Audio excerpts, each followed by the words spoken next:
0, 1, 2, 3. Let's get started.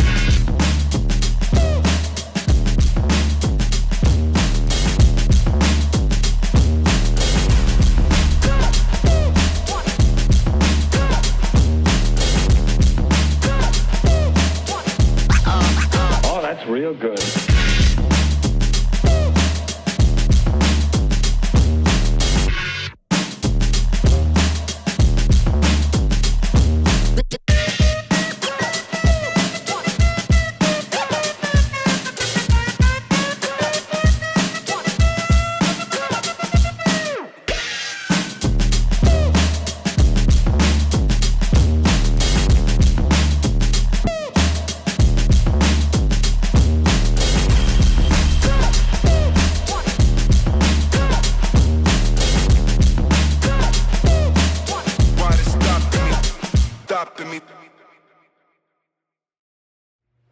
What's going on, YouTube, man? Happy Friday. Okay, so today, before I get into what I'm talking about, man, if you like my videos and my double wing content, my gunwing content, don't forget to like, comment, subscribe.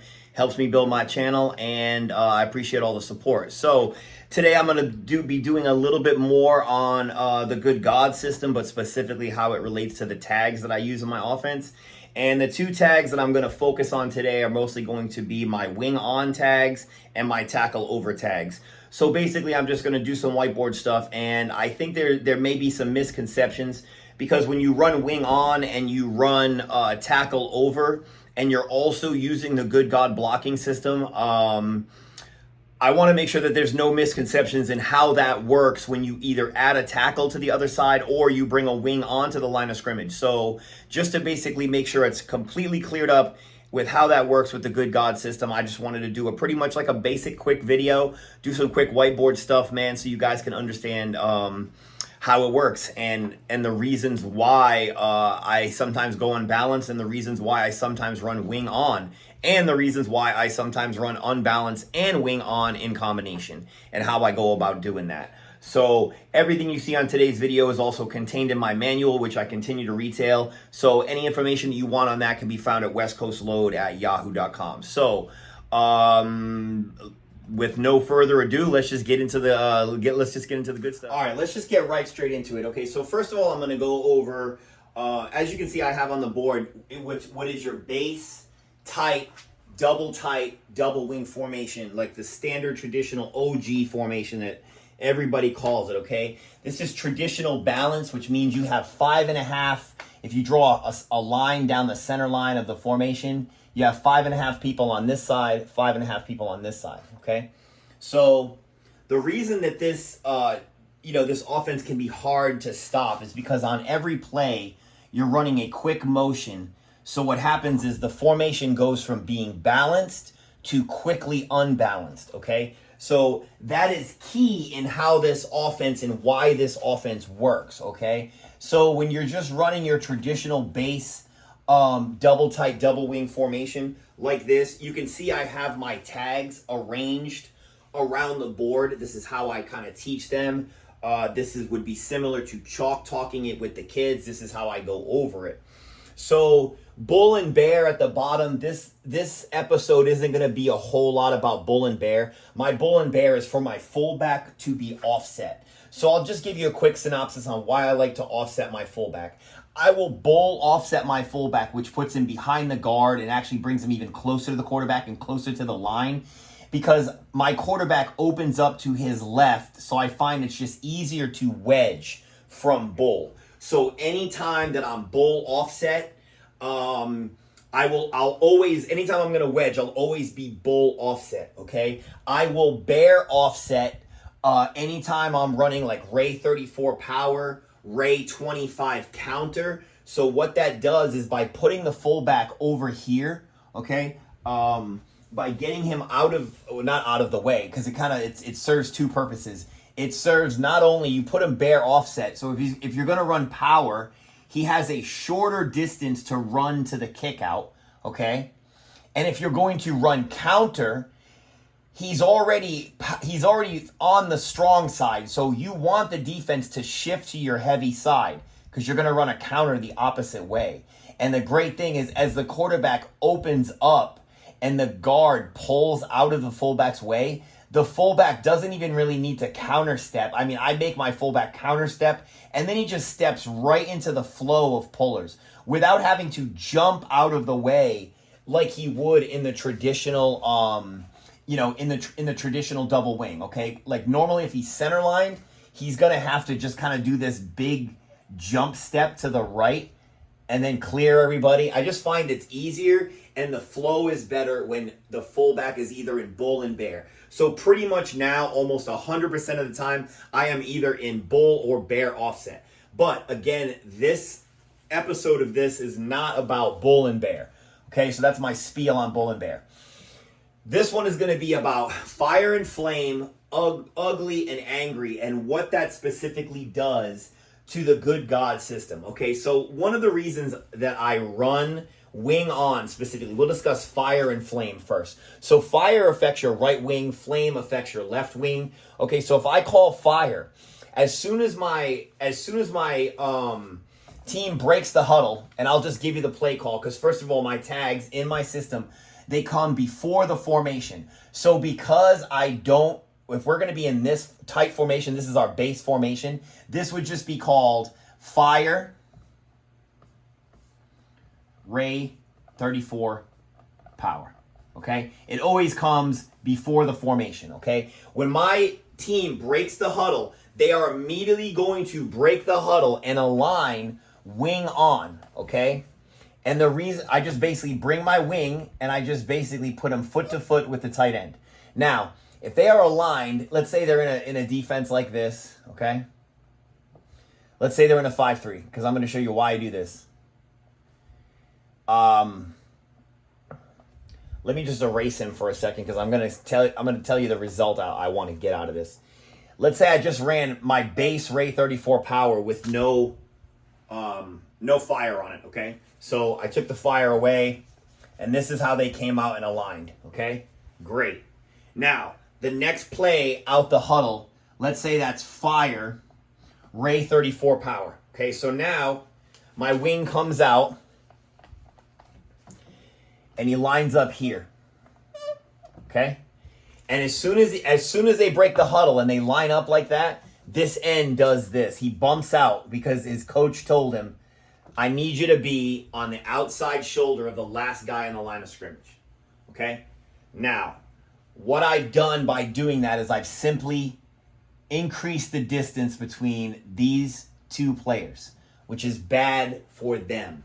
Now, the call is still fire, Ray 34 power. So this video is going to specifically talk about what does that do to the good God structure when you use a tag. So for wing on, it does absolutely nothing, okay? This is still your 2-man. This is still your 4-man. This is still your 6-man. This is your 2 back, but he's now kind of like your 8-man because he's blocking, okay? So what's going to happen is your standard progression. This is your at-man. You're running at the 4-man, so he's blocking good. Everyone inside the at-man blocks God down to the center, who is blocking mama, okay?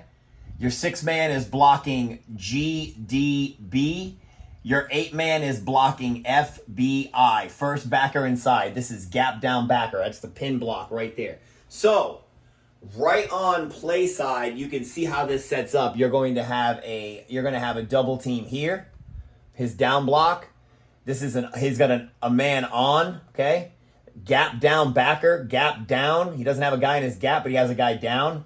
Boom, okay? Then you let this guy just run free to be kicked out by the fullback, okay? Boom. End of story. You're going to have a huge running lane right here, okay? If they don't shift, okay? They don't always shift. Sometimes you can sneak it in on them, okay? That's the reason I will sometimes go wing on, wing off, wing on, wing off, because sometimes they don't really notice, okay? The defensive end moves over, and he doesn't call the defensive tackle to shift, okay? So you got to watch for that as offensive coordinators, okay? We're going to go right back to this for a second, and I'm going to get right into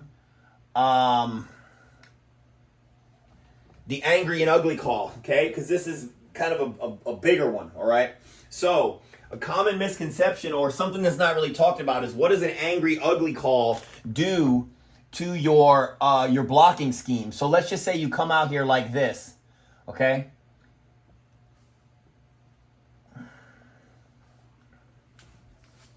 That's their front. They're in a basic 5-3, okay? Now, the call comes in.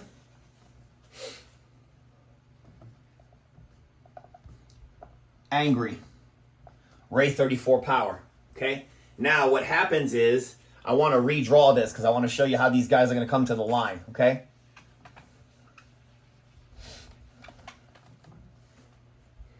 They're going to break the huddle. They're going to have a guard. The tackle that used to be here is going to go to the right-hand side. So this is going to be your tight end, okay? This is going to be your original guard. This is going to be the new tackle, okay? The new tackle goes inside the original tackle, okay? Then you have your original tackle that's on this side. Then you have your tight end. And then you have your wing, your quarterback, your wing, and then let's just show my, I'll just show my fullback as being center line since that's the call, okay? Now, if you see this, now what happens? Let's say they have a corner out here, okay? Let's say they have a corner, which is typical. Now, I'll just identify what this does to good God, okay? So this is your original guard. This is the new tackle that came over from this side. This is the original tackle. So what you got is a 2-man, a 4-man, a 6-man, and then your 8-man down here, okay?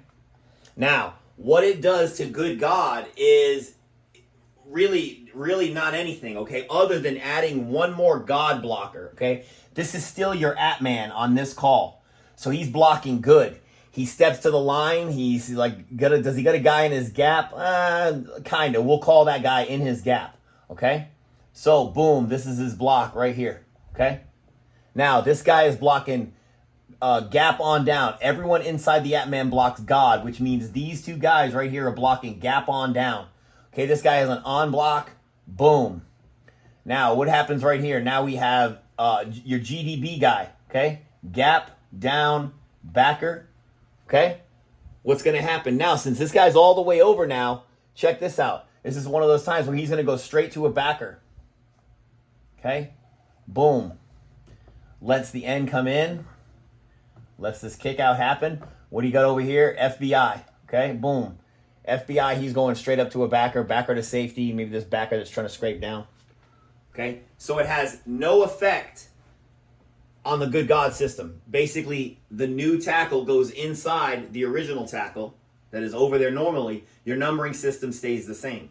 Okay, now, you could also run combinations of this. You know, I run combination tags all the time. I also use this with gun. So I'll come out and just kind of some wild formations. I'll use this occasionally. I'll just show you guys in gun. This would be,